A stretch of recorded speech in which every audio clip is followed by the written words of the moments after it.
Company लो आ जाइए। मान के चलेंगे कि जी आपने कभी भी लॉज के बारे में कुछ भी नहीं पढ़ा हुआ और आपको ये भी नहीं पता कि बिजनेस कैसे किया जाता है। ठीक है, तो सबसे पहले एक बेस क्रिएट करने की कोशिश करते हैं। जब हम बिजनेस की बात करते हैं, कैसे डिफाइन करेंगे बिजनेस को?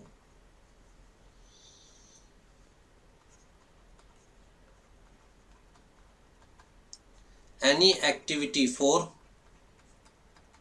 प्रॉफिट। हम कुछ भी कर रहे हैं प्रॉफिट अर्न करने के लिए, उसे बिजनेस कहते हैं, राइट। जैसे कि बिजनेस कर रहे हैं या प्रोफेशन कर रहे हैं। अब जी बिजनेस को कैसे किया जाएगा? कहता है बिजनेस को आप या तो एज सोल प्रोप्राइटर कर सकते हैं, जहां आप अकेले बिजनेस करते हैं, आप ओनली ओनर होते हैं, या in the form of partnership कर सकते हैं,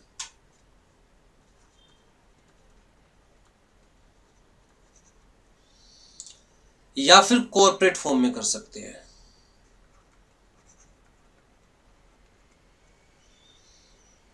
कॉर्पोरेट का मतलब कहता है जी या तो एलएलपी बना के कर सकते हैं या कंपनी बना के कर सकते हैं। ठीक है, किस फॉर्म में हमें बिजनेस करना है ये डिपेंड करता है हमारी रिक्वायरमेंट पर। हमारी क्या रिक्वायरमेंट्स है, हमारे पास क्या रिसोर्सेज है, हमारा फ्यूचर प्लान क्या है, हमारा बिजनेस किस टाइप का है। इन सब चीज़ों पे डिपेंड करता है कि बिजनेस हमें एज सोल प्रोप्राइटरशिप करना चाहिए, एज पार्टनरशिप करना चाहिए, एज एलएलपी करना चाहिए, एज कंपनी करना चाहिए, राइट। अब जी इन सब में डिफरेंस क्या है, ध्यान से समझिएगा, सबसे फर्स्ट क्लास है आपकी ये।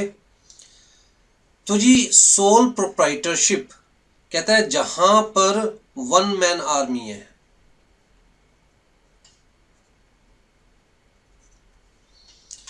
इकलौता इंसान सारे डिसीजंस लेगा, इकलौता इंसान सारे फंड्स लेके आएगा, उसी का प्रॉफिट होगा, उसी का रिस्क है, उसी का लॉस होगा, राइट। तो जी यहां पर लिमिटेड फंड्स होते हैं।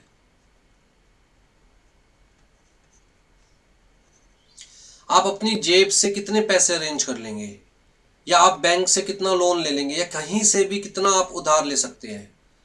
तो कुल मिलाकर लिमिटेड फंड्स होते हैं, राइट। अनलिमिटेड लायबिलिटी होती है।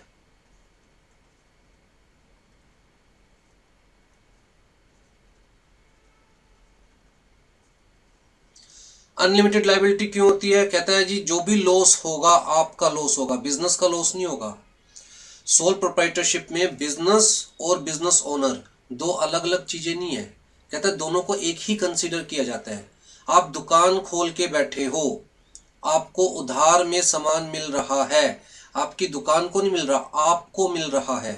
अगर कल को लॉस होता है तो जिसने उधार दिया है उसे कोई मतलब नहीं है कि आपके पास बिजनेस में एसेट्स है नहीं है, बिजनेस में लॉस हुआ है नहीं हुआ है। कहता है उससे तो भैया अपने पैसे वापस चाहिए, सारे के सारे पैसे वापस चाहिए। तो चाहे उसके लिए आपको पर्सनली अपना घर बेचना पड़े, अपनी एसेट्स को डिस्पोज ऑफ करना पड़े, जो मर्जी करना पड़े। इसका मतलब जो भी लाइबिलिटी है सोल प्रोप्राइटरशिप में वो आपके ऊपर है। अनलिमिटेड लाइबिलिटी, जितना भी लॉस होगा सारा आपको अपनी जेब से देना पड़ेगा। तो unlimited risk.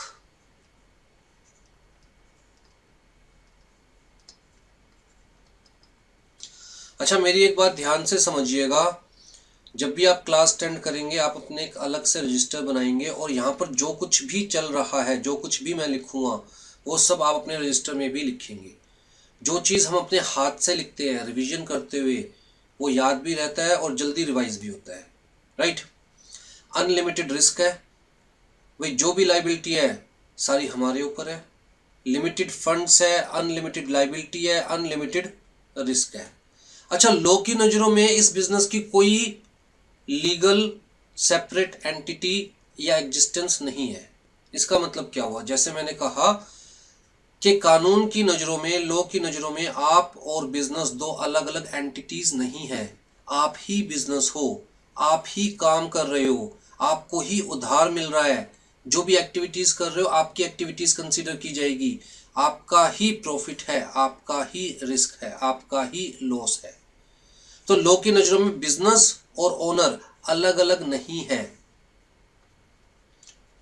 No legal existence of business different from owner. कहता है ओनर और बिजनेस को एक ही कंसीडर किया जाता है। ठीक है, अब जी इन सब फैक्टर्स को दिमाग में रखते हुए आपको क्या लगता है किस टाइप का बिजनेस हमें सोल प्रोप्राइटरशिप में करना चाहिए? स्पेसिफिकली स्मॉल बिजनेस ही किया जा सकता है। अगर हम बड़ा बिजनेस करने की बात करें तो यहां पर पॉसिबल नहीं है बड़ा बिजनेस, स्मॉल बिजनेस ही किया जा सकता है। ये तो मैंने डायरेक्ट फाइनेंशियल फैक्टर्स बताए। अगर आप वैसे देखें तो देखिए वन मैन आर्मी कह रहा हूं, सारे डिसीजंस आपके हैं। तो जी time constraint 24 hours a day है, कितना टाइम दे सकते हो बिजनेस को। फिर जी नॉलेज कंस्ट्रेंट, एक आदमी को कितनी नॉलेज हो सकती है, एक फील्ड में एक्सपर्ट हो सकता है, 2 में हो सकता है, 3 में हो सकता है, ऐसा थोड़ी ना कि वो हर फील्ड में एक्सपर्ट होगा। तो नॉलेज कंस्ट्रेंट, टाइम कंस्ट्रेंट। तो कुल मिलाकर जब हमें स्मॉल बिजनेस करना होता है जहां हमें पता है कि भैया हमारे पास थोड़े से फंड्स हैं, और जनरली कहता है यहां पर जो पर्सनल क्वालिटी है ओनर की वो मैटर करती है।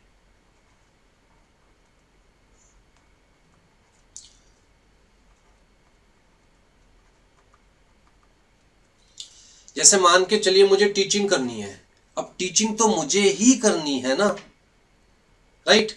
तो यहां पर मैं सोल प्रोप्राइटरशिप में काम कर सकता हूं। अगर मैं काम को छोटा रखना चाहता हूं, अगर मैं चाहता हूं कि ठीक है सिर्फ CSET लेवल पर कोचिंग देनी है और एग्जीक्यूटिव लेवल पर कोचिंग देनी है, दिन में सिर्फ 3 ही बैचेस लेनी है, मैं काम को छोटा रखना चाहता हूं, कम बच्चे चाहता हूं, तो भैया मुझे पार्टनरशिप करने की जरूरत नहीं है। तो मैं लिमिटेड फंड्स के साथ काम कर सकता हूं। मेरी पर्सनल क्वालिटीज यहां पर मैटर करती है, मेरी पर्सनल क्वालिफिकेशन मैटर करती है। मैं किसी के साथ पार्टनरशिप करूं या ना करूं ये मैटर नहीं करता। लेकिन अगर मुझे थोड़ा सा बड़ा बिजनेस करना है जहां एक आदमी से काम नहीं चल सकता, कम से कम 2 लोग चाहिए, 3 लोग चाहिए, 4 लोग चाहिए, किस वजह से? कहता है जी हमें ज्यादा फंड्स चाहिए।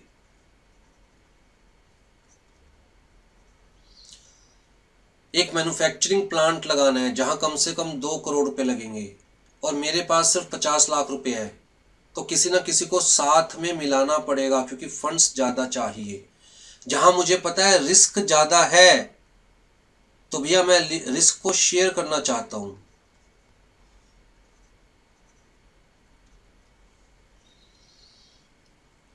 जहां मुझे पता है कि टाइम ज्यादा डिवोट करना पड़ेगा, तो जो पर्सनल कंस्ट्रेंट्स है कहता है उनको अवॉइड करना चाहता हूं। कम से कम 2 लोग चाहिए यार, तीनों शिफ्ट में काम चलेगा, तो भैया अकेला आदमी हैंडल नहीं कर सकता, कम से कम 3 लोग चाहिए जो लेबर के सर पर बैठे रहेंगे, राइट। तो इस टाइप के अगर फैक्टर्स हैं तो मैं पार्टनरशिप फॉर्म में जाना प्रेफर करूंगा। लेकिन यहां पर भी लिमिटेड फंड्स हैं, अल्टीमेटली 2 पार्टनर्स, 3 पार्टनर्स, 4 पार्टनर्स, यहां पर भी लिमिटेड फंड्स हैं। यहां पर भी कहता है लाइबिलिटी अनलिमिटेड है, ध्यान दीजिए।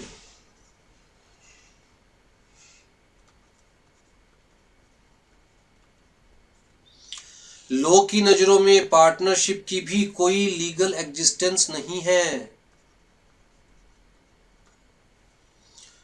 पार्टनरशिप को कैसे डिफाइन किया जाता है? कहता है पार्टनर्स को कलेक्टिवली पार्टनरशिप फर्म बोला जाता है।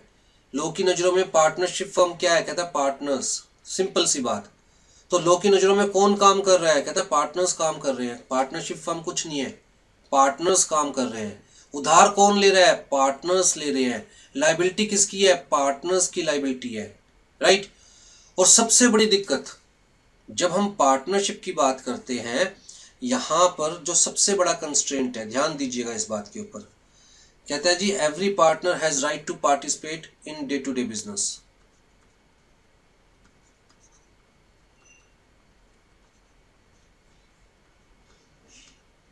Right to participate,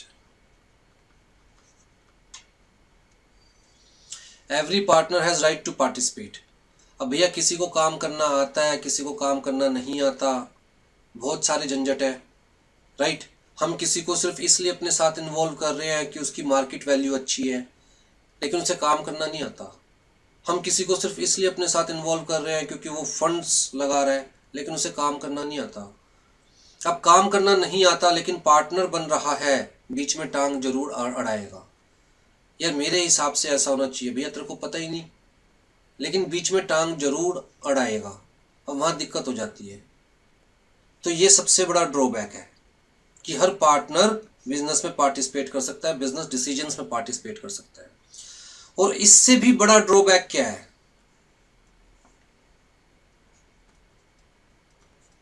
every partner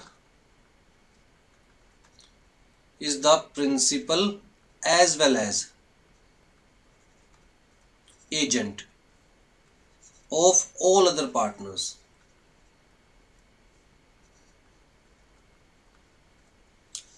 जिसे हम कहते हैं म्यूचुअल एजेंसी। इसे हम क्या कहते हैं,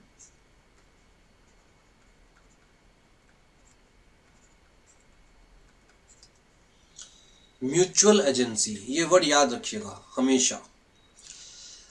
अगर किसी भी एसोसिएशन के अंदर ये चीज एग्जिस्ट करती है तो उस एसोसिएशन को पार्टनरशिप कहेंगे। अगर उस एसोसिएशन में म्यूचुअल एजेंसी एग्जिस्ट नहीं करती तो उसे हम पार्टनरशिप नहीं कह सकते। ठीक है सर, म्यूचुअल एजेंसी का मतलब क्या हुआ? म्यूचुअल एजेंसी का मतलब है कि हर पार्टनर बाकी सारे पार्टनर्स का प्रिंसिपल कंसीडर किया जाएगा। इसका क्या मतलब हुआ? इसका मतलब ये हुआ कि अगर कोई भी पार्टनर कुछ गलती करेगा, कुछ गलत काम करेगा, उसके लिए बाकी सारे पार्टनर्स भी रिस्पॉन्सिबल है। मान के चला जाएगा, जैसे मान के चलते हैं, ध्यान दीजिएगा, मान के चलते हैं 4 लोग पार्टनरशिप करना चाहते हैं, ए, बी, सी और डी। सबसे पहली कंडीशन क्या है कि पार्टनरशिप तभी पॉसिबल है जब चारों एक दूसरे के पार्टनर बनना चाहते हैं। ए बी का पार्टनर बनना चाहता है, बी ए का पार्टनर बनना चाहता है, बी सी का पार्टनर बनना चाहता है, सी भी बी का पार्टनर बनना चाहता है। इसी तरह डी सी का पार्टनर बनना चाहता है, सी डी का पार्टनर बनना चाहता है, ए डी का पार्टनर बनना चाहता है, कहता है डी ए का पार्टनर बनना चाहता है, ए सी का पार्टनर बनना चाहता है, सी ए का पार्टनर बनना चाहता है, बी डी का पार्टनर बनना चाहता है, डी बी का पार्टनर बनना चाहता है। मतलब सारे एक दूसरे के पार्टनर बनना चाहते हैं। तो partnership is always by agreement.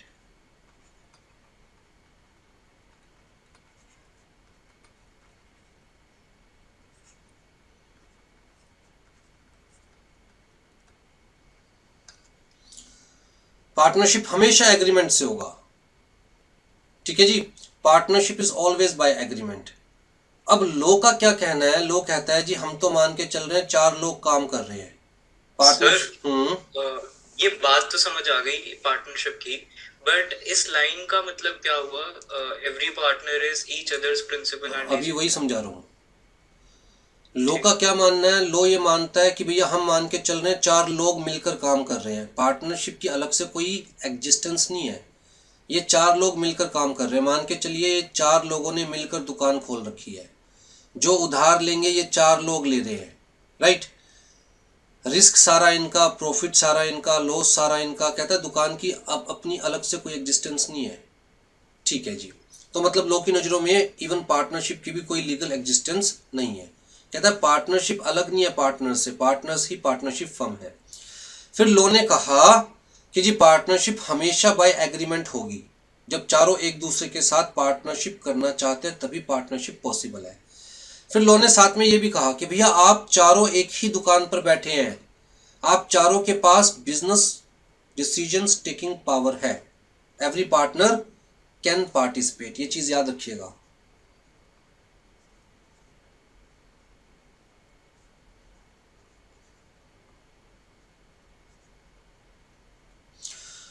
तो लो ने कहा कि भैया अगर कोई एक पार्टनर गलती करता है तो उसके लिए बाकी पार्टनर्स भी रिस्पॉन्सिबल होंगे। सर ये लाइन समझ नहीं आई। मान के चलते हैं जी चारों दोस्तों ने मिलकर पार्टनरशिप क्रिएट करी, काम शुरू कर दिया, एक मैन्युफैक्चरिंग प्लांट लगाया, चारों ने 50 लाख रुपए लगाए।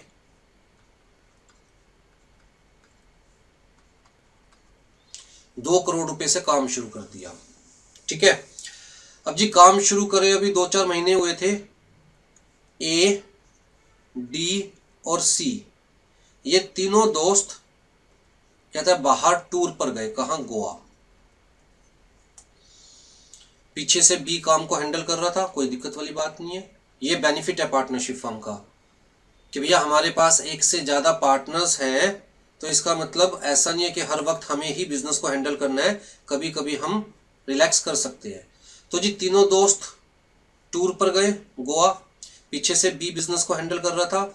अब जी बी के पास पूरी अथॉरिटी है बिजनेस के बिहाफ पर डिसीजन लेने की, कॉन्ट्रैक्ट करने की, उधार लेने की, राइट। अब जी बी ने क्या किया, बी के दिल में चोर आया। बी ने क्या किया, sold all assets of firm. Firm की सारी एसेट्स बेच दी बी ने, जो 2 करोड़ रुपए की एसेट्स थी सारी बेच दी, पैसे इकट्ठे किए। उसके अलावा कहता है took loan in the name of firm, उधार भी ले लिया। अच्छे खासे 5 करोड़ रुपए इकट्ठे कर लिए इसने, और 5 करोड़ रुपए लेकर बी भाग गया।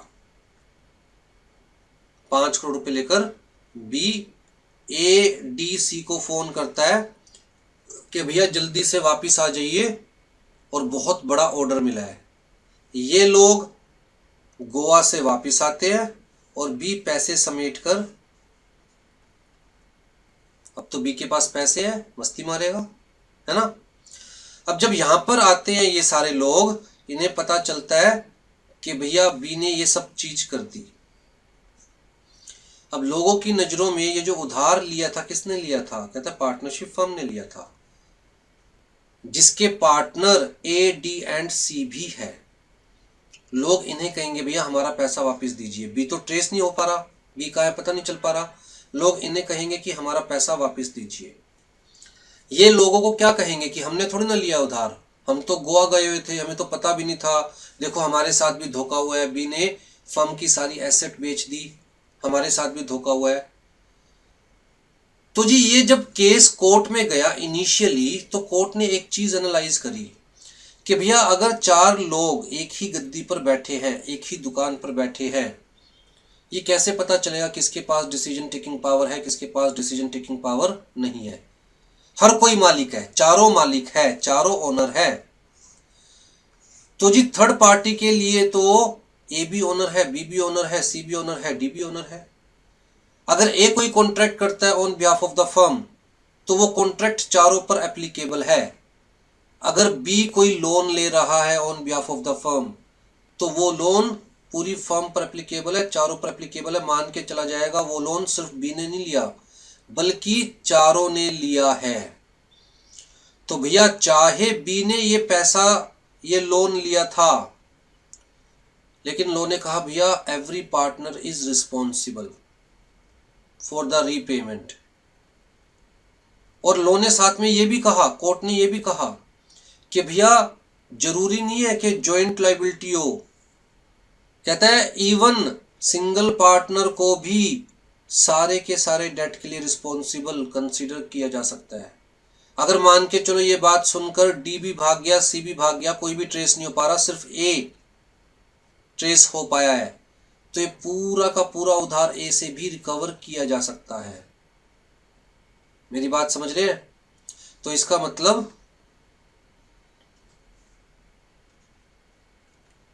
For act of any partner all other partners shall be responsible.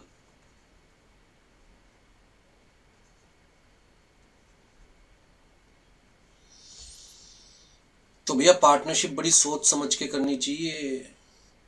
अगर गलत इंसान को अपना पार्टनर बना लिया और उसने किसी के साथ फ्रॉड किया, तो आप भी रिस्पॉन्सिबल हो उस फ्रॉड के लिए। वो भाग जाएगा, पीछे से लोग आपको पकड़ लेंगे, और एज पर लो आपको उस चीज के लिए रिस्पॉन्सिबल कंसीडर किया जाएगा। तो इसका मतलब जिसने गलत किया है उसको आपका एजेंट कंसीडर किया जाएगा, मान के चला जाएगा कि आपके बिहाफ पर उसने गलत किया है। तो every partner is the agent of all other partners. और आपको उसका प्रिंसिपल कंसीडर किया जाएगा। तो every partner is the principle of all other partners. इसे कहते हैं म्यूचुअल एजेंसी। मतलब हर पार्टनर दूसरे पार्टनर का एजेंट है। अगर कोई भी पार्टनर कुछ भी करता है तो मान के चला जाएगा कि एज एजेंट किया है उसने बाकी सबके बिहाफ पर, और बाकी सब भी रिस्पॉन्सिबल है। अब क्लियर है म्यूचुअल एजेंसी का मतलब? तो बड़ा सोच समझ के पार्टनरशिप करनी चाहिए, बड़ा सोच समझ के पार्टनर चुनना चाहिए, क्योंकि अगर आपने गलत पार्टनर चुन लिया तो उसकी सजा आपको भी मिलेगी। ठीक है जी। अब और अगेन, क्योंकि देखिए यहां पर भी हमारे पास लिमिटेड फंड्स है, चाहे मोर फंड्स है as compare to sole proprietorship, लेकिन फंड्स तो यहां पर भी लिमिटेड ही है। 2 करोड़ 4 करोड़ 10 करोड़ तक का बिजनेस पार्टनरशिप में किया जा सकता है, राइट। अनलिमिटेड फंड्स तो नहीं है हमारे पास। अगर हमें 100 करोड़ का प्रोजेक्ट लगाना है, 1000 करोड़ का प्रोजेक्ट लगाना है, तो पार्टनरशिप के केस में वो पॉसिबल नहीं है। सिंपल सी बात। इतना पैसा कोई भी अपनी जेब से इन्वेस्ट नहीं करना चाहता, और रिस्क अनलिमिटेड है। मतलब अगर लॉस हो गया तो कहता है जी सारे पार्टनर्स जॉइंटली भी लायबल है और अलग अलग से भी लायबल है। जैसे मैंने यहाँ पर कहा कि अगर मान के चलो इस पार्टनरशिप फर्म को लॉस हो गया 5 करोड़ का, बाकी सारे पार्टनर्स भाग गए, खाली ए रह गया, तो पूरा का पूरा लॉस ए से रिकवर किया जा सकता है। ठीक। तो जी यहाँ पर भी लायबिलिटी अनलिमिटेड है। ऑल्दो रिस्क को शेयर किया जा सकता है। शेयर कैसे किया जा सकता है? कहता है एक बार तो सारा पैसा इस ए से रिकवर कर लिया जाएगा, बाद में कभी बी सी या डी ट्रेस होंगे तो ए के पास लीगल राइट है कि वो उनसे उनका हिस्सा मांग सकता है, भैया आपके हिस्से का लॉस दीजिए। मान के चलिए 4 करोड़ रुपए का लॉस हुआ, 4 के 4 करोड़ रुपए ए ने अपनी जेब से दे दिए, एज पर लॉ देने पड़ेंगे। बाद में बी से सी से इन सब से 1-1 करोड़ इनका जो शेयर है वो ए रिकवर कर सकता है अगर ये ट्रेस हो गए। अगर ट्रेस नहीं हुए तो सारा एक ही जेब से गया, राइट। तो रिस्क को शेयर किया जा सकता है, लेकिन कहता है जी रिस्क तो है, सिंपल सी बात। और लॉ की नज़रों में कहता है जी फर्म की कोई एग्जिस्टेंस भी नहीं है।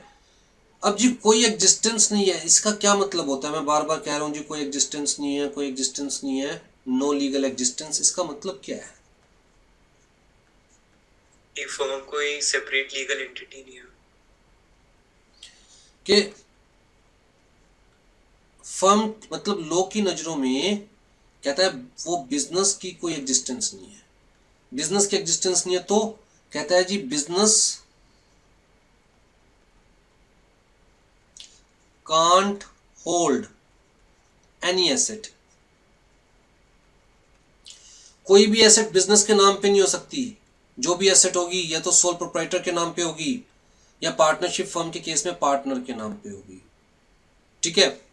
फिर जी business can't enter into contract.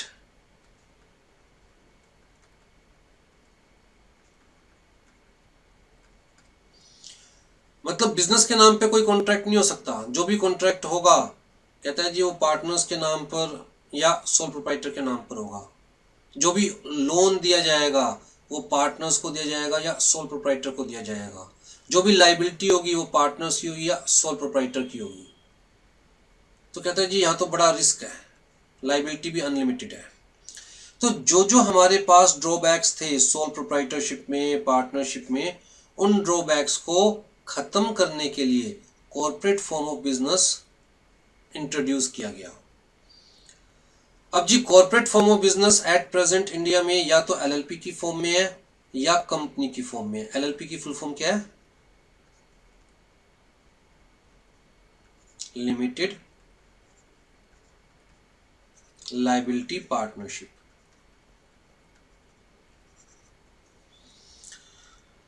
ठीक है। एलएलपी आपके सिलेबस में नहीं है तो मैं इसके ऊपर ज़्यादा फोकस नहीं करूँगा। आप बस ये मान के चलिए कि ये भी एक कॉर्पोरेट फॉर्म ऑफ बिजनेस है।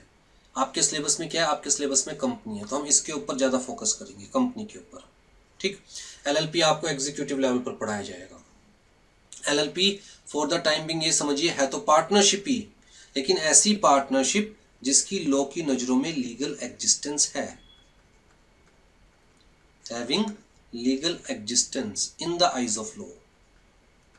मतलब फिर उस कंपनी के नाम पे एसेट्स वगैरह बाय कर सकते हो, और एलएलपी के नाम पे एसेट्स बाय कर सकते हो, एलएलपी के नाम पे कॉन्ट्रैक्ट कर सकते हो, एलएलपी के नाम पे उधार ले सकते हो। यहाँ पार्टनर्स की लायबिलिटी अनलिमिटेड नहीं है। यहाँ एक पार्टनर की गलती के लिए सारे पार्टनर्स को लायबल नहीं कंसीडर किया जाएगा। आई बात समझ में? तो एलएलपी, और उसके अलावा कंपनी फॉर्म में बिजनेस कर सकते हैं। अब जी कंपनी को ध्यान से समझिएगा मेरी बात, हम कंपनी वर्ड को समझने जा रहे हैं। कहता है जी देखिए, अगर मैं कंपनी की बात करूं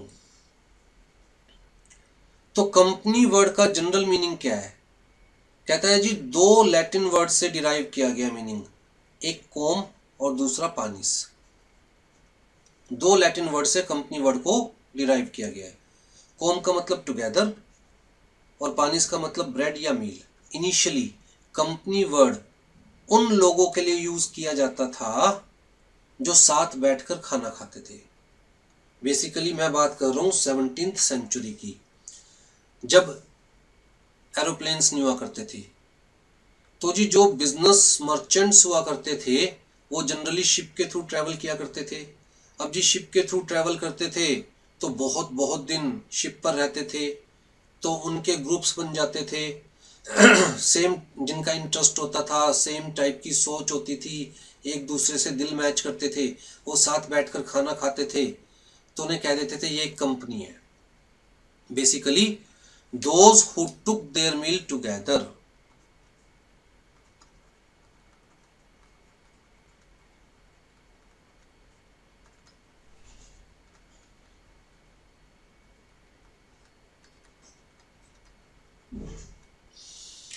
उन्हें कहते थे कंपनी। हम साथ साथ हैं।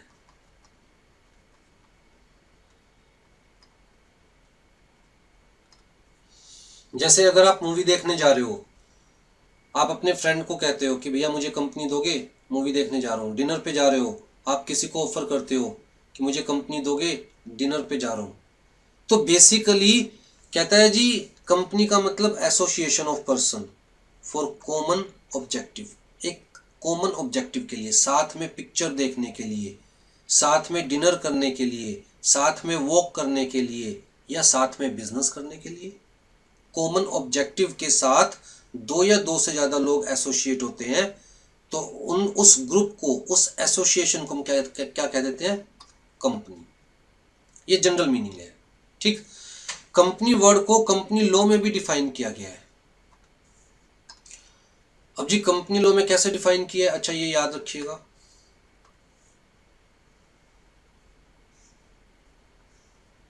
एमसीक्यू के पॉइंट ऑफ व्यू से।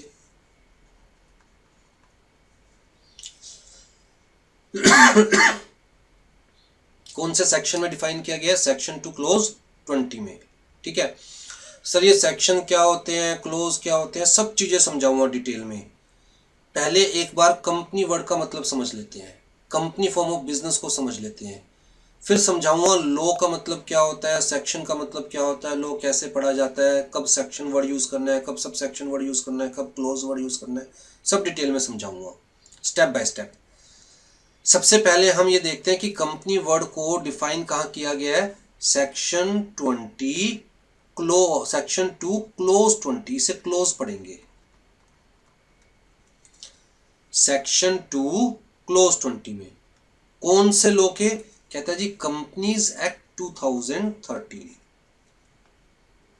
ठीक है, इस सेक्शन में कंपनी वर्ड को कैसे डिफाइन किया गया है? इन्होंने कहा कंपनी मीन्स अ कंपनी। ये जो कंपनी है ना, ये एसोसिएशन ऑफ पर्सन, जिसकी बात हमने की थी ना यहाँ पर, एसोसिएशन ऑफ पर्सन। तो कहता है company means a company means an association of person, मतलब फॉर कॉमन ऑब्जेक्टिव।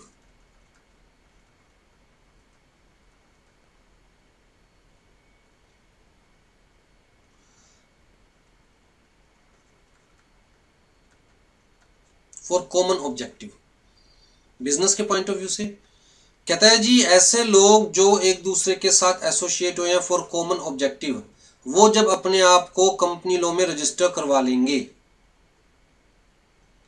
तो उस एसोसिएशन ऑफ पर्सन को हम लीगली कंपनी बोलेंगे। क्या बोलेंगे? लीगली कंपनी बोलेंगे। तो जी company means a company incorporated under current company law, या इससे पहले जो कंपनी लॉ था अगर उसमें रजिस्टर करवाया था तो भी कोई दिक्कत नहीं है।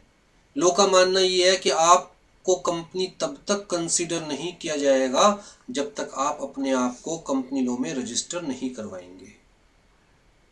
ठीक है, तो अभी तक आपको एक चीज क्लियर हो गई होगी,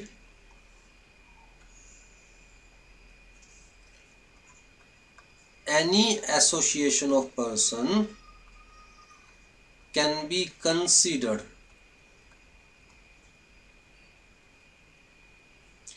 as company only when it is registered। Registered word को मैं इनकॉर्पोरेटेड वर्ड लिख रहा हूं फिलहाल, दोनों में डिफरेंस है हल्का सा। मैं ये नहीं कहूंगा कि भाई एग्जैक्टली सेम है, लेकिन हल्का सा डिफरेंस है। फॉर द टाइमिंग आप सेम मान के चलिए, incorporated.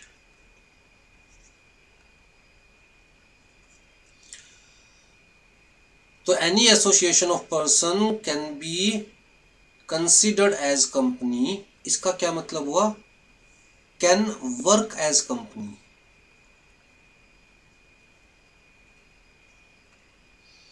only when it is registered under company law।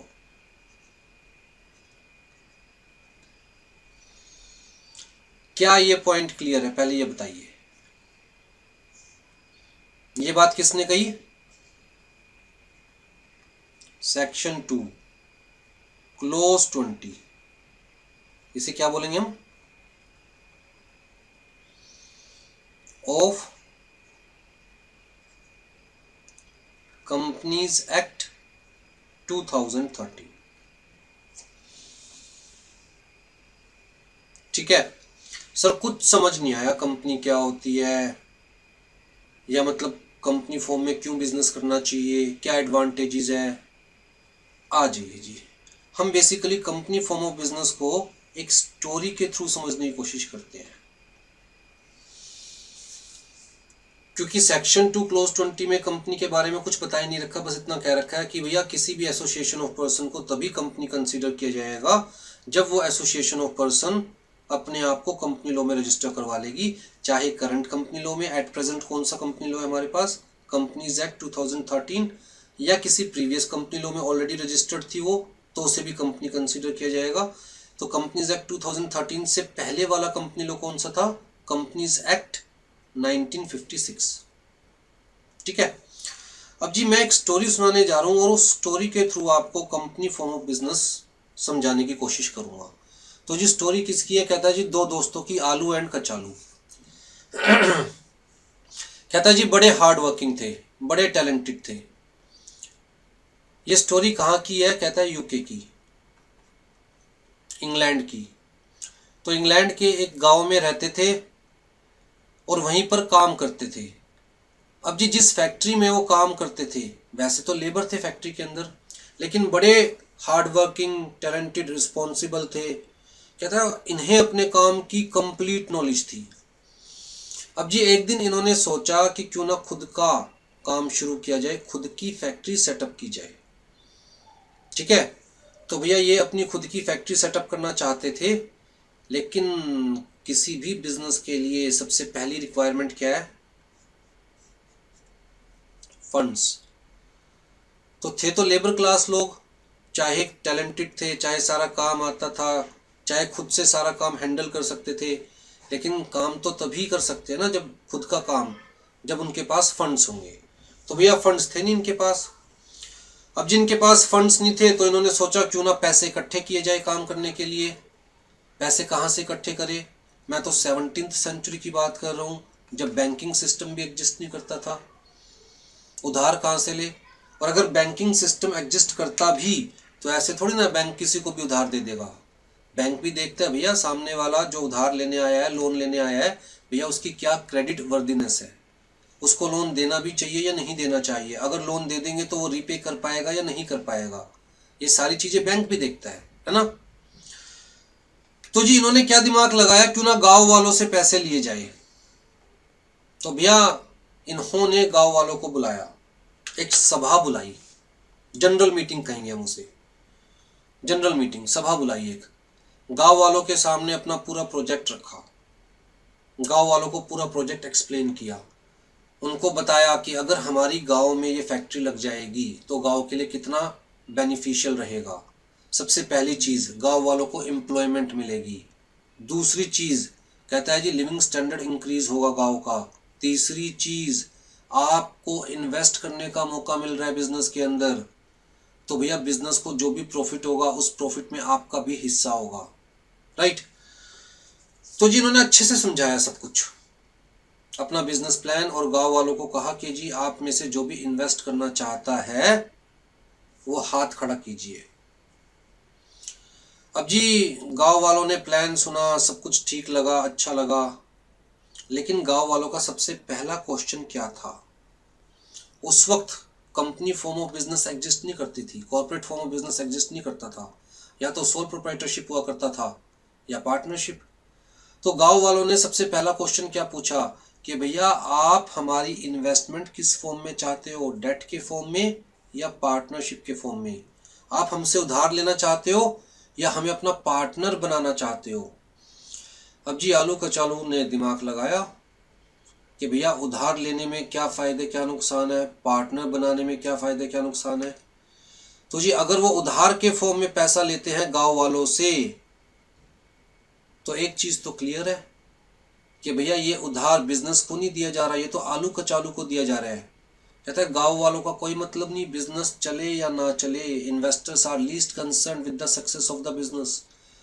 कहता है आलू कचालू की पर्सनल लाइबिलिटी हो जाएगी, कल को बिजनेस फेल भी हो गया तो गांव वालों सारे पैसे आलू कचालू से रिकवर करेंगे, चाहे उसके लिए आलू कचालू को अपना घर बेचना पड़े, अपने कपड़े बेचने पड़े, चाहे कुछ भी करना पड़े, उन्हें तो पैसे देने पड़ेंगे गांव वालों के, राइट।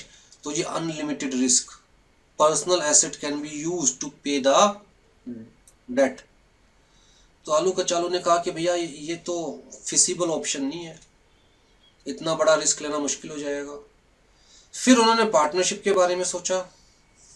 अब जी पार्टनरशिप के अंदर जैसे हमने डिस्कस किया है, सबसे पहली चीज़ तो भैया पार्टनर उन्हीं को बनाया जा सकता है जो सारे एक दूसरे के साथ काम करने के लिए एग्री हो। अब जी गांव में पड़ोसी पड़ोसी की शक्ल देख के राजी नहीं है, साथ मिलके काम करना तो बहुत दूर की बात है, बड़ा मुश्किल है कि 50 लोगों को एक दूसरे के साथ काम करने के लिए एग्री कर पाना। दूसरी चीज़, अगर एग्री कर भी लेते हैं तो म्यूचुअल एजेंसी बीच में जाती है कि भैया हर पार्टनर को बिजनेस में पार्टिसिपेट करने का राइट है, चाहे किसी को काम करना आता है या नहीं आता, बीच में टांग जरूर अड़ाएगा, मेरे अकॉर्डिंग कीजिए, तुम मेरी बात तो सुनते ही नहीं, तुम तो सिर्फ अपनी अपनी चलाते हो। और अगर किसी पार्टनर ने भी कोई गलत डिसीजन लिया, कहता है उसका नुकसान सारे पार्टनर्स को भुगतना पड़ेगा। और जहां बहुत सारे लोग इन्वेस्टमेंट कर रहे हो, कहता है वहाँ partnership suitable form of business नहीं है, क्योंकि हर पार्टनर के पास डिसीजन मेकिंग पावर है। तो भैया यहाँ पर लड़ाइयाँ ज़्यादा होगी और बिजनेस कम होगा। कहते हैं ना, जिस नाव में 2 कैप्टन हो, जिस शिप पर 2 कैप्टन हो, कहता है उस शिप का तो बंटाधार होना ही होना है। क्यों? क्योंकि दोनों अपनी अपनी चलाएंगे। अरे यहाँ तो 50 हो सकता है 100 पार्टनर हो जाएं, क्योंकि बड़ी इन्वेस्टमेंट चाहिए और गांव वालों के पास थोड़े थोड़े पैसे होते हैं। जब आप थोड़े थोड़े पैसे इकट्ठे करके बड़ी इन्वेस्टमेंट करना चाहते हैं और सबको पार्टनर बनाना चाहते हैं, तो हो सकता है बहुत सारे पार्टनर हो जाए और हर पार्टनर के पास बिजनेस में पार्टिसिपेट करने का राइट है, डिसीजन मेकिंग राइट है, चाहे उन्हें वो बिजनेस करना आता है या नहीं आता, टांग जरूर अड़ाएंगे। तो आलू कचालू ने कहा नहीं भैया, ये भी सुटेबल फॉर्म ऑफ बिजनेस नहीं है। बड़ा दिमाग लगाया, क्या करे। आलू कचालू ने कहा कि देखिए जी, ना तो हम आपसे उधार ले रहे हैं, ना हम आपको अपना पार्टनर बना रहे हैं। कहता है हम तो साथ मिलकर काम करने की बात कर रहे हैं। हम एक एसोसिएशन के फॉर्म में काम करेंगे, और चूंकि वो एसोसिएशन एक कॉमन पर्पस के लिए, एक कॉमन ऑब्जेक्टिव के लिए क्रिएट की जा रही है, तो उस एसोसिएशन को कंपनी कहेंगे। और जो भी उस एसोसिएशन का मेंबर होगा उसे कंपनी का मेंबर कहा जाएगा। कैसे बनेंगे मेंबर? कहता है जी इन्वेस्ट करके। कैसे बनेंगे मेंबर? इन्वेस्ट करके। आलू कचालू ने कहा कि मान के चलिए हमें फैक्ट्री को सेटअप करने के लिए 1 लाख रुपए की जरूरत है। अब जिस 1 लाख को हम डिवाइड कर देते हैं, इसके टुकड़े कर देते हैं, पार्ट कर देते हैं, शेयर कर देते हैं, लेट से 1000, 100 रुपए का एक शेयर। भाई कोई भी इन्वेस्ट करना चाहेगा बिजनेस में, कम से कम 100 रुपए तो इन्वेस्ट करेगा, इससे भी कम क्या इन्वेस्ट करेगा। तो जी 100 रुपए का एक शेयर, टोटल कितने हो गए शेयर्स? कहता है जी 1 लाख को 100 से डिवाइड करेंगे, टोटल 1000 शेयर्स हो गए। ठीक है। आलू कचालू ने कहा कि भैया जो जितना इन्वेस्ट करना चाहता है उतने शेयर्स में इन्वेस्ट कर सकता है। अगर कोई 100 रुपये इन्वेस्ट करना चाहता है तो वो एक शेयर में इन्वेस्ट करेगा। कहता है कोई 20,000 रुपये इन्वेस्ट करना चाहता है तो 200 शेयर्स में इन्वेस्ट करेगा। इस तरह से दोनों को फायदा है, कंपनी को भी फायदा है और इन्वेस्टर को भी फायदा है। इन्वेस्टर को कैसे फायदा है? कहता है जिसके पास कम है इन्वेस्ट करने के लिए वो भी इन्वेस्ट कर सकता है, जिसके पास ज़्यादा है इन्वेस्ट करने के लिए वो भी इन्वेस्ट कर सकता है। और कंपनी को कैसे फ़ायदा है? कहता है जी थोड़े थोड़े पैसे से पूरा बड़ा खजाना बना लेगी कंपनी। ज़रूरी नहीं है हमें मोटे पार्टनर्स ढूंढने हैं, हमें मोटे इन्वेस्टर्स ढूंढने हैं। ऐसे लोग जो थोड़ा इन्वेस्ट कर सकते हैं उनकी भी इन्वेस्टमेंट ली जा सकती है। तो जी यहाँ से हमारे पास कॉन्सेप्ट आया शेयर कैपिटल का, कि भैया अब हम 1 लाख रुपए की कैपिटल को क्या बोलेंगे? सिर्फ कैपिटल नहीं बोलेंगे बल्कि शेयर कैपिटल बोलेंगे। क्यों? क्योंकि हमने कैपिटल के शेयर कर लिए। ठीक है। और कोई भी कैपिटल में इन्वेस्ट नहीं कर रहा, किस में इन्वेस्ट कर रहा है? शेयर कैपिटल में, वो शेयर लेगा। ठीक है जी। ठीक है जी। फिर जी क्वेश्चन उठता है जी प्रॉफिट होगा वो कैसे डिस्ट्रीब्यूट होगा? तो आलू कचालू ने कहा भैया जैसे कैपिटल को डिवाइड किया शेयर्स में, वैसे प्रॉफिट को भी शेयर्स में डिवाइड करेंगे। भैया कितने शेयर्स में कैपिटल को डिवाइड किया हमने? 1000 शेयर्स में, तो प्रॉफिट को भी 1000 पार्ट्स में डिवाइड कर देंगे। जैसे मान के चलिए प्रॉफिट कितना हुआ? 2 लाख रुपए का। शेयर कितने हैं? कहता है जी 1000, तो पर शेयर प्रॉफिट कितना हो गया?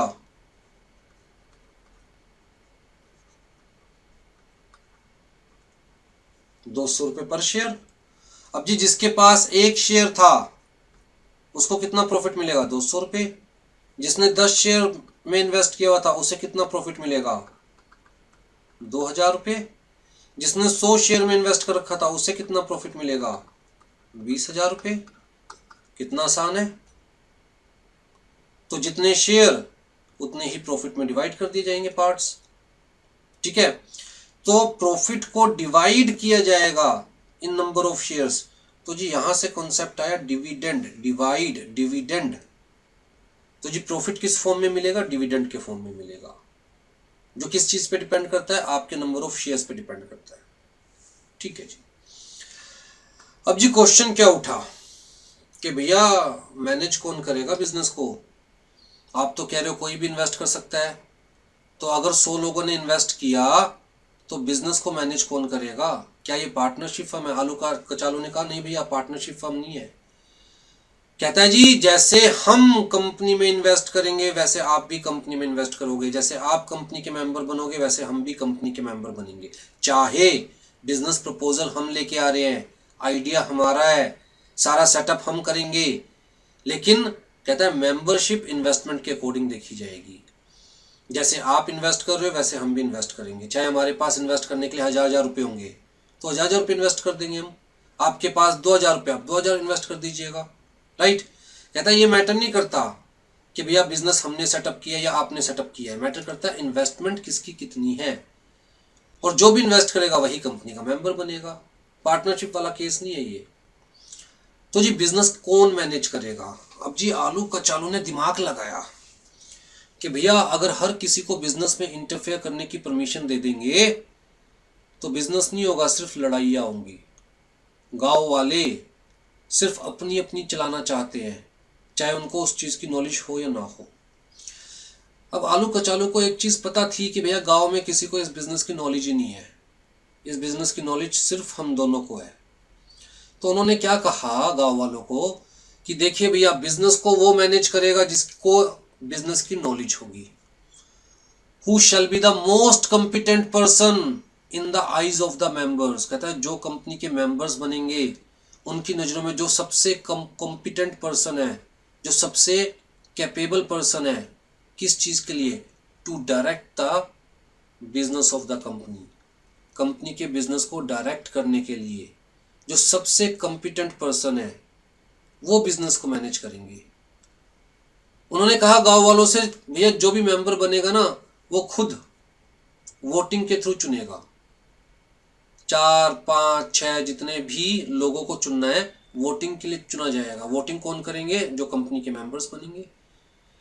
तो जी वोटिंग के थ्रू चुना जाएगा कि कौन कंपनी के बिजनेस को डायरेक्ट करेगा, कौन मेंबर्स की नज़रों में सबसे कॉम्पिटेंट है to direct the business of the company.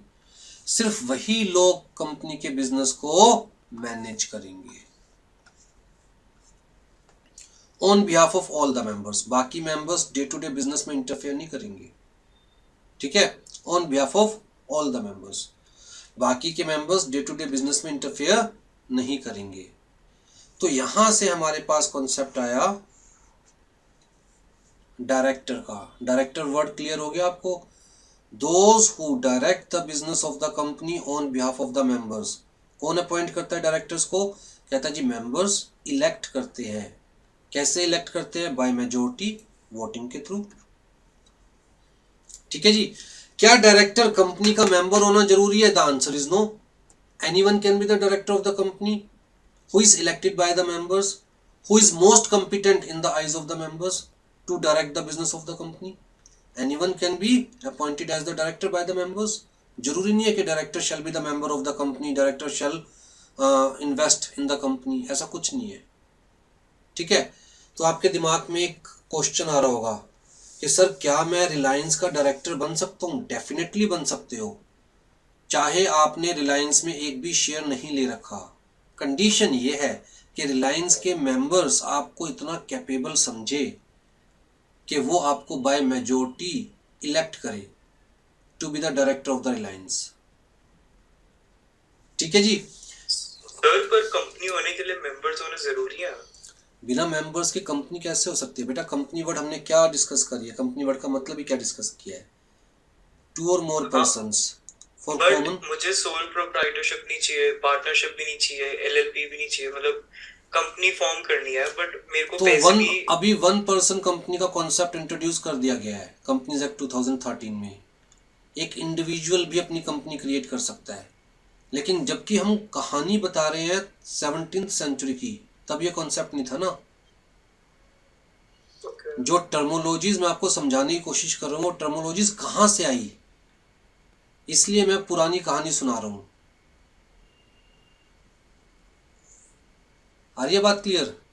और इवन वन पर्सन कंपनी के केस में भी एक मेंबर तो होगा ना। अगर आप अपनी खुद की कंपनी इनकॉर्पोरेट कर रहे हो जिसमें आप सिर्फ इकलौते मेंबर हो, वहां पर भी एक मेंबर तो है ना। तो वो एक मेंबर इलेक्ट करेगा डायरेक्टर को, वो एक मेंबर डिसाइड करेगा who shall be the most competent person to direct the business of the company on behalf of the member. Okay sir, ठीक है। तो यहां से हमारे पास डायरेक्टर का कॉन्सेप्ट आया और यहीं से हमारे पास डीम्यूचुअलाइजेशन का कॉन्सेप्ट आया। मैं एक टर्म इंट्रोड्यूस कर रहा हूं, ध्यान से सुनिएगा। डीम्यूचुअलाइजेशन।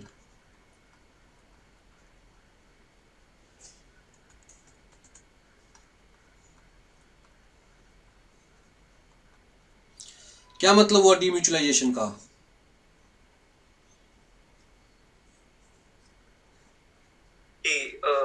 अग्री नहीं करते ओनर्स एंड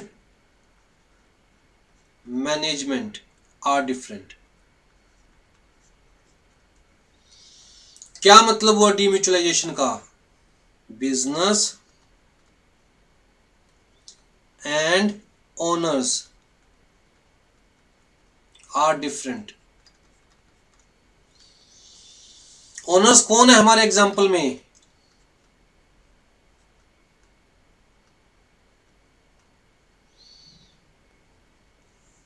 गांव कैसे लिखेंगे?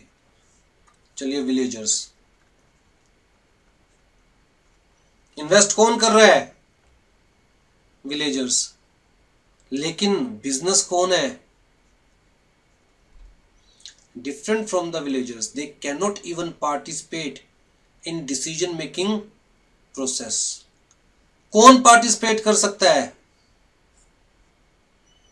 मतलब डायरेक्टर्स।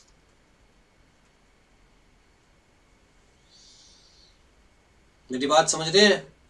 अभी तक सोल प्रोप्राइटरशिप में और पार्टनरशिप में क्या पढ़ते आ रहे हैं कि लोग की नजरों में इनकी कोई लीगल एग्जिस्टेंस नहीं है, ओनर और बिजनेस को एक ही कंसीडर किया जाएगा। यहां पर ओनर और बिजनेस को अलग अलग कंसीडर किया जाएगा।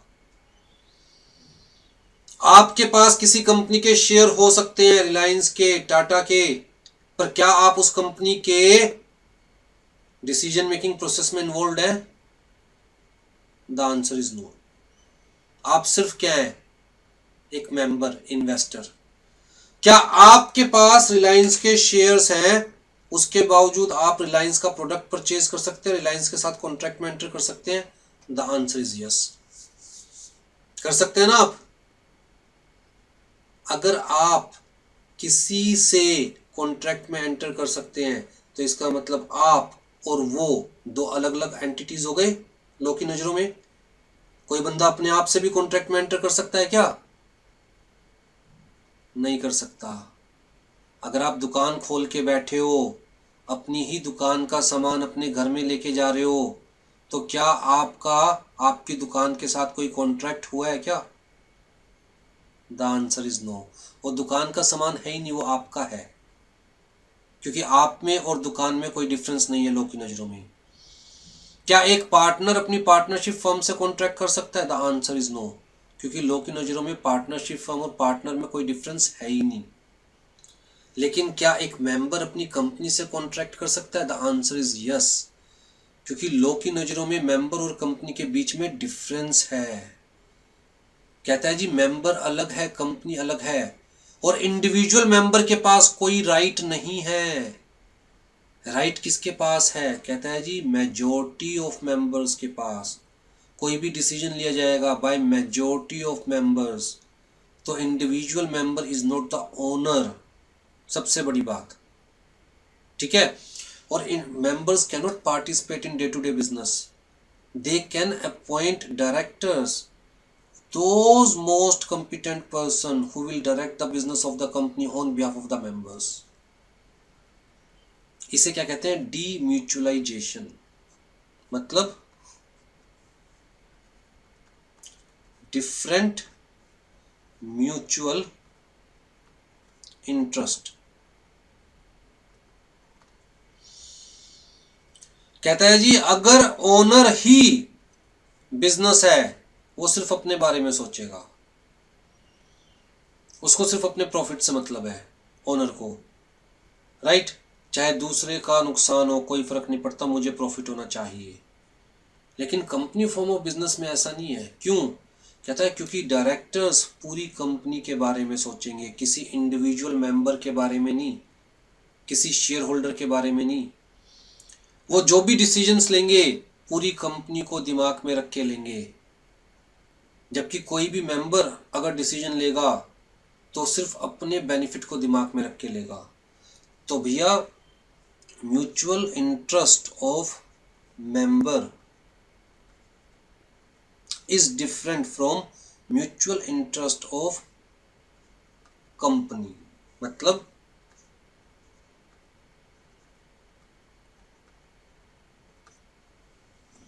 डायरेक्टर्स। सिंपल सा एग्जांपल मान के चलते हैं जी, आप रिलायंस के शेयर होल्डर हैं, मतलब रिलायंस के मेंबर हैं आप। आपके पास रिलायंस के 1000 शेयर्स हैं। मेरी बात को ध्यान से सुनिएगा। किसके? रिलायंस के। अब जी कोई रिलायंस को टेक ओवर करना चाहता है, रिलायंस को टेक ओवर करना चाहता है। अब उसने मार्केट में ऑफर दी कि भैया मैं रिलायंस के शेयर, आज की डेट में मार्केट वैल्यू क्या है उन शेयर्स की, लेट से 2000 रुपीज पर शेयर।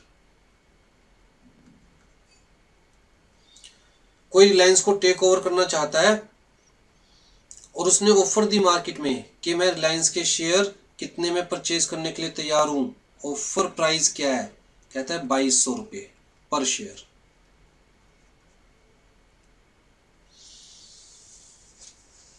क्या आप अपने शेयर बेचोगे या नहीं बेचोगे?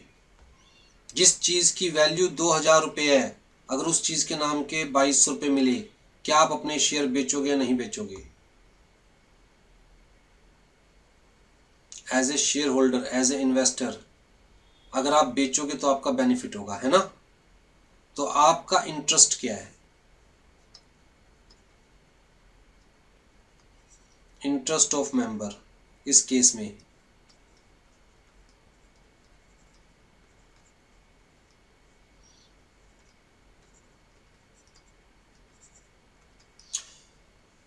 यही इंटरेस्ट है ना आपका। हायर प्राइस पर शेयर सेल करोगे तो ज्यादा बेनिफिट होगा। लेकिन कंपनी का इंटरेस्ट क्या है इस केस में?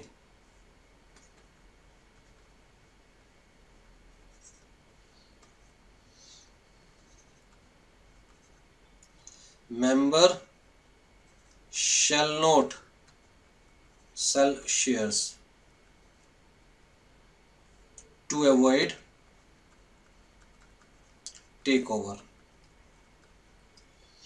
कंपनी चाहेगी कि आप शेयर्स ना बेचो ताकि कंपनी को कोई और टेक ओवर ना कर सके, और आप चाहोगे कि आप शेयर्स बेचो ताकि आपको ज्यादा प्रॉफिट हो।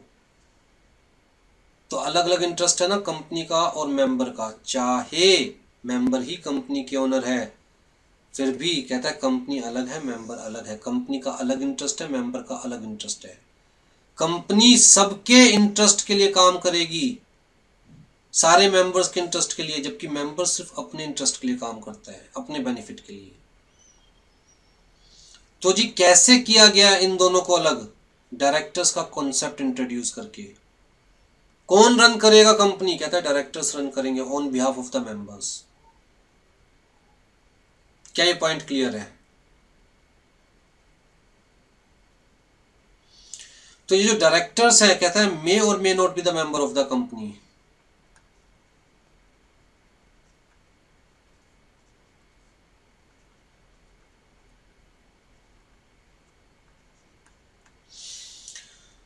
सर इसका क्या मतलब हुआ मे और may not be the members of the company? मान के चलते हैं जी 4 लोगों ने मिलके एक कंपनी बनाई।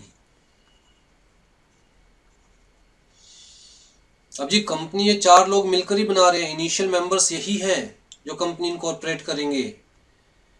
इन्हें डिसाइड करना है कि क्या अपने आप में से किसी को डायरेक्टर बनाना है या किसी बाहर के बंदे को डायरेक्टर बनाना है। ये चाहे तो डिसाइड कर सकते हैं कि भैया हम चारों ही कंपनी के डायरेक्टर होंगे। ये चाहे तो कह सकते हैं सिर्फ ए और बी कंपनी के डायरेक्टर होंगे, या ये चाहे तो डिसाइड कर सकते हैं कि भैया ठीक है इन्वेस्टमेंट तो कर दी इस बिजनेस के अंदर, लेकिन हमें इतनी नॉलेज नहीं है कि बिजनेस को डायरेक्ट कैसे करें, तो क्यों ना प्रोफेशनल्स को डायरेक्टर बनाया जाए, मिस्टर एक्स को और मिस्टर वाई को डायरेक्टर बनाया जाए। वो हमारे बिजनेस को डायरेक्ट करेंगे ऑन बिहाफ ऑफ मेंबर्स। ठीक है, अगर मेंबर ही डायरेक्टर है तो भी यहां पर ये दो अलग अलग रोल प्ले कर रहे हैं। एज ए मेंबर इनका रोल अलग है, एज डायरेक्टर इनका रोल अलग है। एज डायरेक्टर इन्हें पूरी कंपनी के बारे में सोचना है, एज मेंबर ये अपने पर्सनल इंटरेस्ट के बारे में सोचेंगे। बताइए जी, क्या ये कॉन्सेप्ट क्लियर हुआ?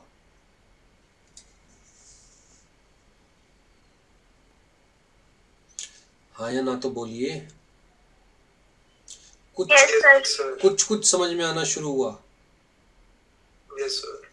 ठीक है जी। Yes sir. फिर जी नेक्स्ट क्वेश्चन क्या उठता है कि भैया डायरेक्टर्स को इतनी सारी पावर दे दी जा रही है on behalf of the members, directors क्या उन पावर्स का मिसयूज नहीं कर सकते? डेफिनेटली कर सकते हैं। जिसके हाथ में पावर होती है वो पावर का मिसयूज भी कर सकते हैं। तो कंट्रोल कैसे करेंगे डायरेक्टर की वर्किंग को? तो जी उसका भी सॉल्यूशन ढूंढा गया। क्या सॉल्यूशन? कि जी कुछ मेजर डिसीजंस के लिए approval of members is required. बिना मेंबर्स के अप्रूवल के डायरेक्टर्स वो डिसीजन खुद से नहीं ले सकते। अब जी अप्रूवल ऑफ मेंबर्स रिक्वायर्ड है तो मेंबर्स की मीटिंग कॉल की जाएगी। उस मीटिंग के अंदर उन मैटर्स को डिस्कस किया जाएगा। फिर मेंबर्स मेजॉरिटी से उन मैटर्स के ऊपर अपनी कंसेंट देंगे या मेंबर्स मना कर देंगे। ठीक है, तो कुछ मेजर डिसीजंस जो कि डायरेक्टली किसको अफेक्ट करेंगे? Constitution of the business of the company को। जो डायरेक्टली किसको अफेक्ट करेंगे? कंपनी की आइडेंटिटी को। कहता है वो मेजर डिसीजंस डायरेक्टर्स खुद नहीं ले सकते, उन्हें मेंबर्स की अप्रूवल लेनी पड़ेगी। ठीक है, पहला तो चेक ये लगाया गया। दूसरा कि जी हर साल एक मीटिंग की जाएगी मेंबर्स की, हर साल, साल में एक ही, लेकिन हर साल, एवरी कैलेंडर ईयर होगी साल में एक ही। कहता है जी उस मीटिंग के अंदर डायरेक्टर्स पूरे साल का बही खाता मेंबर्स के सामने रखेंगे। मतलब सारे फाइनेंशियल स्टेटमेंट्स, कंपनी की balance sheet, profit and loss account, cash flow statement, सब कुछ मेंबर्स के सामने रखा जाएगा। डायरेक्टर्स ने पूरा साल क्या काम किया, बोर्ड ऑफ डायरेक्टर्स रिपोर्ट के फॉर्म में मेंबर्स के सामने रखा जाएगा, ताकि मेंबर्स ये इवेल्युएट कर सके कि क्या डायरेक्टर्स अपना काम प्रॉपरली कर रहे हैं या नहीं कर रहे। राइट, अगर डायरेक्टर्स अपना काम प्रॉपरली कर रहे हैं तो वेल एंड गुड, अगर नहीं कर रहे हैं तो मेंबर्स के पास पावर होगी डायरेक्टर्स को हटाने की, न्यू डायरेक्टर्स को अपॉइंट करने की। तीसरी चीज कि जी जो भी डिटेल्स डायरेक्टर्स मेंबर्स के सामने रखेंगे, अब जी हो सकता है मेंबर्स को वो गुमराह करे, गलत इंफॉर्मेशन मेंबर्स के सामने रखी जाए, गलत फाइनेंशियल स्टेटमेंट्स मेंबर के सामने रखी जाए, झूठ मूठ का प्रॉफिट दिखाया जाए।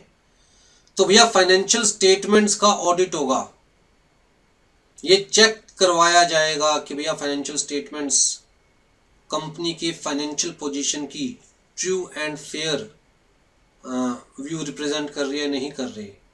किससे ऑडिट करवाया जाएगा? कहता है इंडिपेंडेंट प्रोफेशनल से। किससे? इंडिपेंडेंट प्रोफेशनल से, जो कि एक चार्टेड अकाउंटेंट होगा, जिसे इस अकाउंट्स की कंप्लीट नॉलेज होगी। वो कंपनी के सारे बुक्स को, सारे वॉचर्स को, सारे जर्नल्स को चेक करके ये बताएगा कि जो बैलेंस शीट में, प्रॉफिट एंड लॉस अकाउंट में, कैश फ्लो स्टेटमेंट में डिटेल्स मेंबर्स के सामने रखी गई है वो सही है या नहीं है।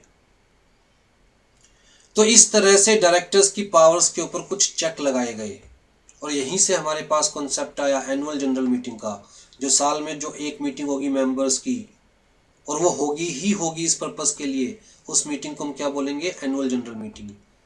उसके अलावा कहता है जब भी और मीटिंग बुलाने की जरूरत पड़ेगी मेंबर्स की, एनुअल जनरल मीटिंग के अलावा पूरे साल में मेंबर की कोई और मीटिंग बुलाई जाएगी, क्योंकि हमने कहा ना कुछ मेजर डिसीजंस के लिए मेंबर्स की अप्रूवल चाहिए, तो कहता है उस मीटिंग को हम ईजीएम बोलेंगे, एक्स्ट्रा ऑर्डिनरी जनरल मीटिंग। उसके अलावा कहता है जिससे ऑडिट करवाया जाएगा उसे कंपनी का स्टैट्यूटरी ऑडिटर कहा जाएगा। तो हर कंपनी एक स्टैट्यूटरी ऑडिटर को अपॉइंट करेगी जो उस कंपनी के अकाउंट्स को ऑडिट करेगा, मेंबर्स के सामने एक ऑडिट रिपोर्ट रखेगा कि भैया डायरेक्टर्स ने जो भी फाइनेंशियल स्टेटमेंट्स में कहा है वो सच है या नहीं है। ठीक है, आ जाइए जी। तो ऐसे में अगर हम किसी कंपनी के शेयर्स लेते हैं तो हम उस कंपनी के मेंबर हो गए, है ना? तो हम उस, जैसे मेरे पास रिलायंस के शेयर हैं तो मैं क्या रिलायंस की एनुअल जनरल मीटिंग में जा सकता हूँ? बिल्कुल, चाहे एक शेयर है तब भी। अच्छा, हर जनरल मीटिंग में, चाहे वो एनुअल जनरल मीटिंग है चाहे वो एक्स्ट्रा ऑर्डिनरी जनरल मीटिंग है, हर जनरल मीटिंग में। अच्छा, तो इसका मुझे पता कैसे चलेगा? आपके पास हमेशा नोटिस आएगा। अच्छा, जब भी कोई जनरल मीटिंग होगी कम से कम 21 डेज पहले उसका नोटिस हर मेंबर को भेजा जाएगा। हर मेंबर का मतलब हर मेंबर को। अगर कंपनी ने जानबूझकर एक भी मेंबर को नोटिस नहीं भेजा तो भैया वो जनरल मीटिंग वॉइड होगी। कहता है उसका कोई लीगल इफेक्ट नहीं होगा, उसमें जो भी डिसीजन लिया जाएगा सारे डिसीजंस भी इनफेक्टिव होंगे, वॉइड होंगे। क्लियर है? Yes sir. आ जाइए जी। अब एक बड़ा नॉमिनल सा क्वेश्चन देखिए, जो भी इन्वेस्ट करेगा उसके दिमाग में क्वेश्चन उठेगा ना कि भैया कल को अगर बिजनेस में लॉस हुआ तो लॉस की जिम्मेदारी कौन लेगा। ये तो बड़ा जेन्युइन क्वेश्चन है, जो भी इन्वेस्ट करेगा हमेशा सबसे पहले यही पूछेगा। अब जी डायरेक्टर्स कह रहे हैं कि भैया हम तो सिर्फ मेंबर्स के रिप्रेजेंटेटिव्स हैं, we are not the actual owner of the company.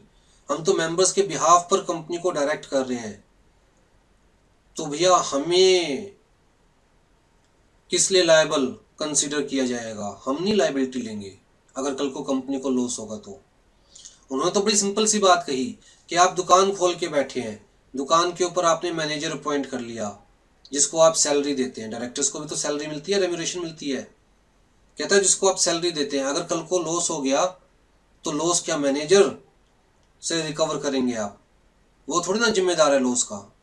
बात तो ठीक है। मेंबर्स ने कहा कि भैया हम क्यों लॉस के लिए लायबल होंगे। मेंबर्स ने कहा भैया हमें तो डे टू डे बिजनेस में इंटरफेयर भी नहीं करने दिया जा रहा, हमें तो डिसीजन भी नहीं लेने दिया जा रहा कोई, बिजनेस तो सारा डायरेक्टर्स के हाथ में है, वो कंपनी के नाम पर बिजनेस करेंगे हमारे बिहाफ पर। जब हम कुछ कर ही नहीं सकते और फिर भी अगर लॉस हो जाएगा तो हम किस लिए लायबल है। तो मेंबर्स ने कहा हम भी कोई लायबिलिटी नहीं लेंगे। बात उनकी भी ठीक है, एक तो वो इन्वेस्टमेंट कर रहे हैं, दूसरा उनको बिजनेस में इंटरफेयर करने की परमिशन भी नहीं दी जा रही, तो वो क्यों लॉस के लिए लायबल होंगे। तो जी इसका क्या वे आउट निकाला गया, ये डिसाइड किया गया कि कंपनी फॉर्म ऑफ बिजनेस के अंदर लिमिटेड लायबिलिटी का कॉन्सेप्ट लाया जाएगा। जैसे अभी तक हमने पढ़ा कि सोल प्रोप्राइटर के केस में अनलिमिटेड लायबिलिटी, पार्टनरशिप के केस में अनलिमिटेड लायबिलिटी पढ़ा ना हमने। कंपनी फॉर्म ऑफ बिजनेस में लिमिटेड लायबिलिटी का कॉन्सेप्ट इंट्रोड्यूस किया जाएगा। लिमिटेड लायबिलिटी का मतलब कहता है जी कंपनी के लॉस के लिए ना तो डायरेक्टर्स रिस्पॉन्सिबल होंगे ना ही शेयर होल्डर्स रिस्पॉन्सिबल होंगे। फिर कौन रिस्पॉन्सिबल होगा, कहता कोई भी नहीं। कहता है जी ये बात क्लियर कट कह देंगे जो भी कंपनी के साथ डील करेगा उसको कि भैया कल को लॉस हो जाता है और कंपनी की एसेट से लॉस की भरपाई नहीं हो पाई तो डायरेक्टर्स या मेंबर्स की पर्सनल एसेट उस लॉस के लिए लायबल नहीं है। भैया मान के चलते हैं कि काम कैसे शुरू किया कंपनी का, 1 लाख रुपए से।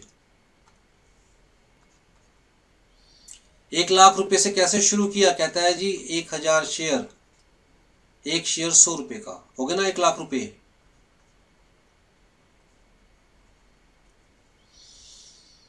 ठीक है, अब ध्यान दीजिएगा, कंपनी को 1 साल के बाद कंपनी ने देखा भैया लॉस हो गया, मतलब कंपनी के पास इस वक्त एसेट्स तो खुद की है ही नहीं है। जो भी एसेट्स हैं मान के चलते हैं कंपनी के पास 4 लाख रुपए का उधार है और खुद की सिर्फ 2 लाख रुपए की एसेट है, ये कंपनी की लायबिलिटी है। और कंपनी के पास जो भी कैश है जो भी एसेट्स है सब मिलाकर 2 लाख रुपए के, तो कंपनी को 2 लाख रुपए का क्या हो गया, लॉस, है ना।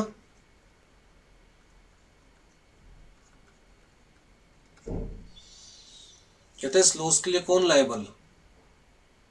अब भैया जिसके उधार वापस देना है, जिसका पैसा वापस देना है, 2 लाख रुपए तो कंपनी के पास एसेट्स हैं उससे दिया जाएगा, बाकी 2 लाख रुपए कौन देगा, डायरेक्टर्स या मेंबर्स। कहता कोई भी नहीं देगा। कहता है जी मेंबर्स को तो बस क्या लॉस होने वाला है कि उनके शेयर की वैल्यू 0 हो जाएगी, उनके शेयर की वैल्यू क्या हो जाएगी, 0। क्यों, कहता है जब कंपनी को लॉस है, नेट एसेट कंपनी के पास -2 लाख है divided by number of shares, तो पर शेयर वैल्यू क्या आ गई, नेगेटिव में आ गई, मतलब उनकी वैल्यू क्या हो गई। तो जी जो रिस्क है, रिस्क वो लिमिटेड है।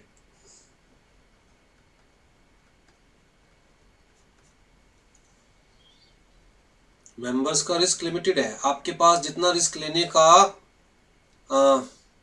ब्योत है उतने शेयर्स परचेज कीजिए। आप 1 लाख रुपए तक का रिस्क उठ सकते हैं, 1 लाख रुपए तक के शेयर्स परचेज कीजिए, ये मान के कि भैया मैक्सिमम से मैक्सिमम क्या होगा, कंपनी लॉस में गई तो मेरे शेयर की वैल्यू 0 हो जाएगी, तो मैक्सिमम लॉस कितना, जितने रुपए के आपने शेयर्स ले रखे थे, तो रिस्क लिमिटेड हो गया। और लाइबिलिटी वैसी लिमिटेड है, कहता है आपके घर पर आकर कोई कंपनी के लॉस के नाम के पैसे आपसे नहीं मांगेगा। तो भैया ये पैसे कौन देगा, कहता है मर गए पैसे, क्रेडिटर्स के ये पैसे मर गए, डूब गए। ना डायरेक्टर्स पर्सनल लायबल है, ना मेंबर्स पर्सनल लायबल है। जरूरी है ये जो लिमिटेड लायबिलिटी का कॉन्सेप्ट है कॉर्पोरेट फॉर्म ऑफ बिजनेस में, जरूरी है, क्योंकि यहां हम पब्लिक से फंड्स रेज कर रहे हैं, पब्लिक को बिजनेस का हिस्सा बना रहे हैं। अरे भैया अगर मुझे कोई कहे कि रिलायंस के शेयर्स ले लो, कल को रिलायंस को लॉस होगा तो आप लायबल हो, मैं कहूँगा शेयर्स लेने ही नहीं। जिस काम में मैं पर्सनली पार्टिसिपेट नहीं कर सकता, कहता है उस काम में मैं लॉस क्यों लूंगा, मैं शेयर्स लूंगा ही नहीं। इसका मतलब कंपनी कभी शेयर्स इश्यू करके फंड्स नहीं रेज कर पाएगी, इसलिए लिमिटेड लायबिलिटी का कॉन्सेप्ट जरूरी था।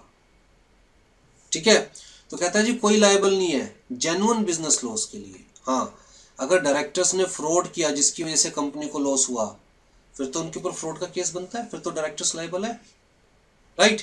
तो directors will be liable for their wrong done only, but genuine business loss के लिए no one will be liable. तो जी यहीं से हमारे पास कॉन्सेप्ट आया लिमिटेड लायबिलिटी का। क्लियर है जी? आ जाइए जी। अब जी वो जो गांव वालों की भीड़ बैठी थी ना, उसमें एक बूढ़ी अम्मा भी बैठी थी। तो बूढ़ी अम्मा ने बड़ा जेन्युइन सा क्वेश्चन पूछा कि बेटा मेरी एक जवान पोती है जिसकी 2 साल बाद मुझे शादी करनी है, आफ्टर 2 years।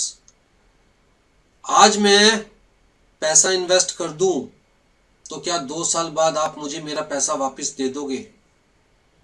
शादी के लिए मुझे पैसा चाहिए वापस, क्या 2 साल बाद मुझे पैसा वापस दे दोगे? अब जी आलू कचालू ने बड़ा दिमाग लगाया इस सवाल का जवाब देने में। फाइनली उन्होंने जवाब दिया कि नहीं भैया, कंपनी मेंबर्स का पैसा वापस नहीं देगी। मेंबर्स के मांगने पर कंपनी का मन करेगा, कंपनी को लगेगा मेरे पास ज्यादा पैसे है तो कंपनी वापस दे सकती है, लेकिन मेंबर्स के मांगने पर कंपनी मेंबर्स का पैसा वापस नहीं देगी।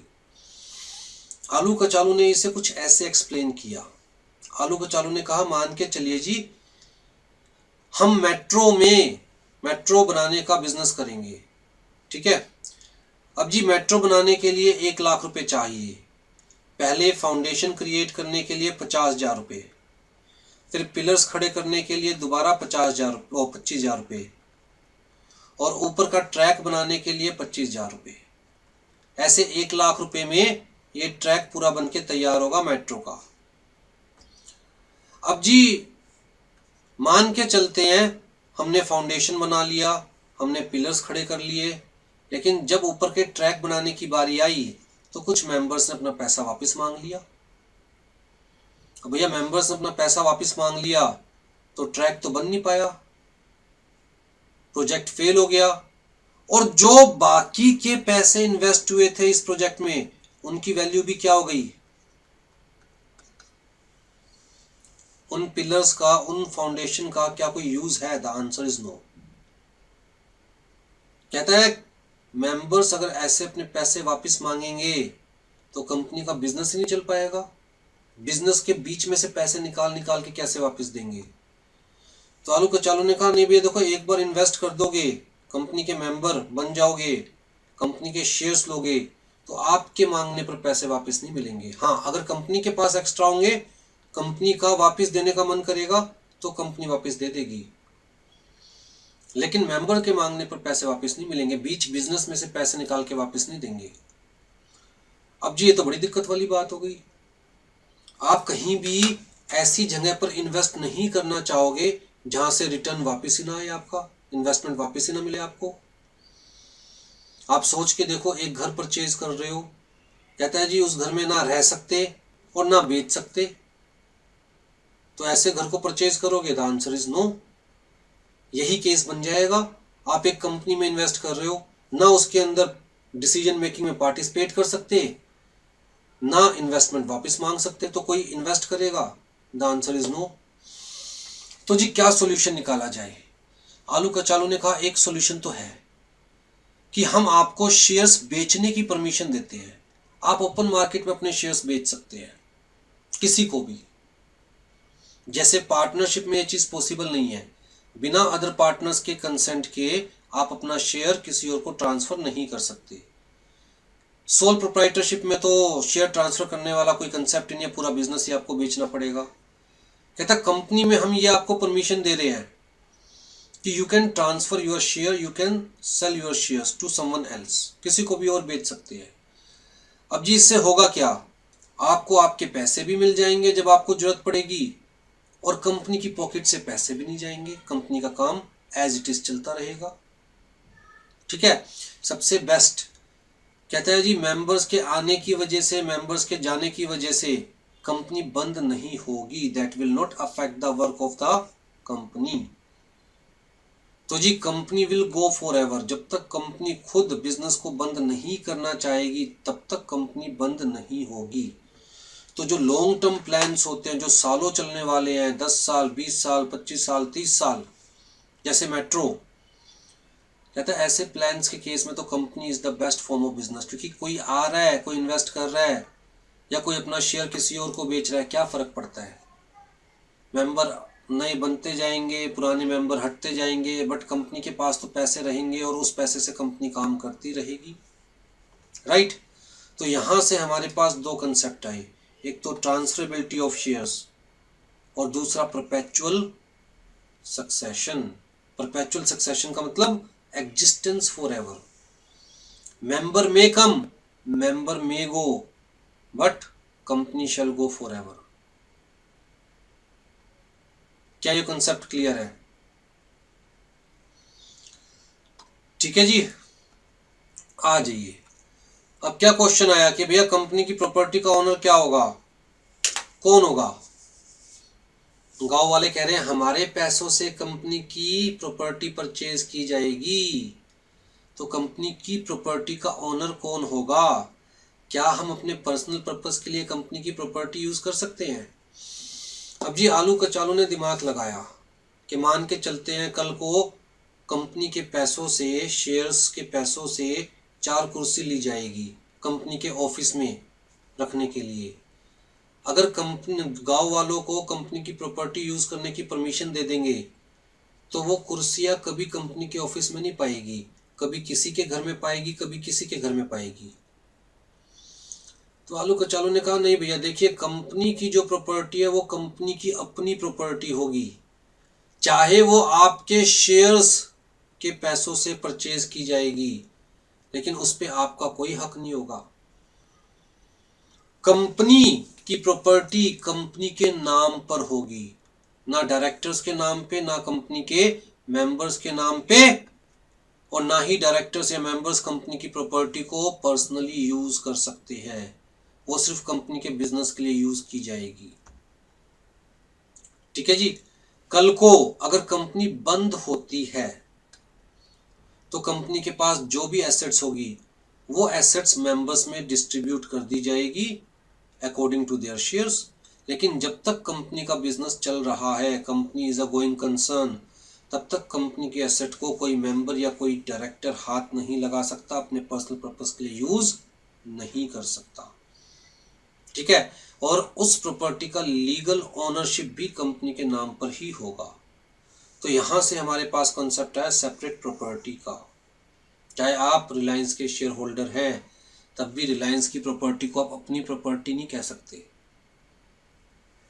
ठीक है जी।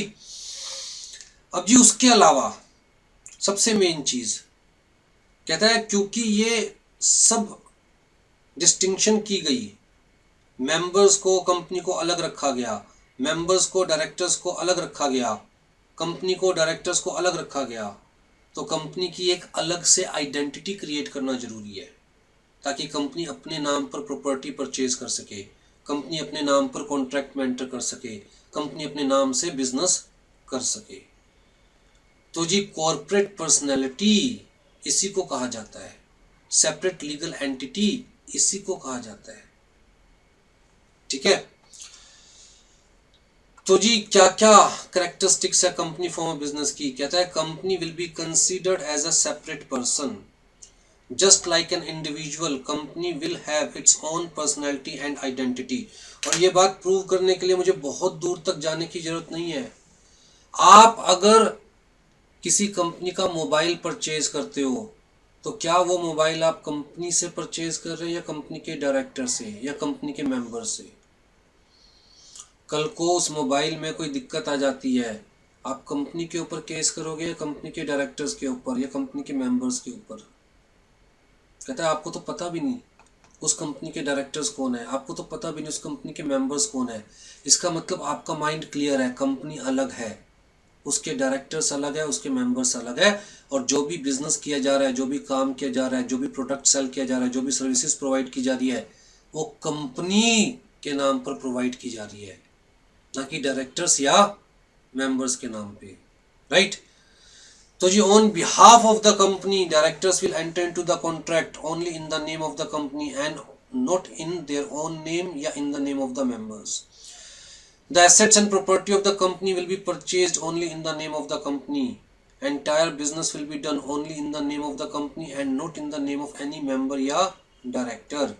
Company will be known by its own name and not by the name of any of its directors or members. तो जी जब इस चीज को लेकर कानून आया, शुरुआत में तो आलू का चालू ने दिया ना ये आइडिया, जब इस चीज को लेकर कानून आया तो देखिए कैसे इन कैरेक्टरिस्टिक्स को लॉ में लिखा गया।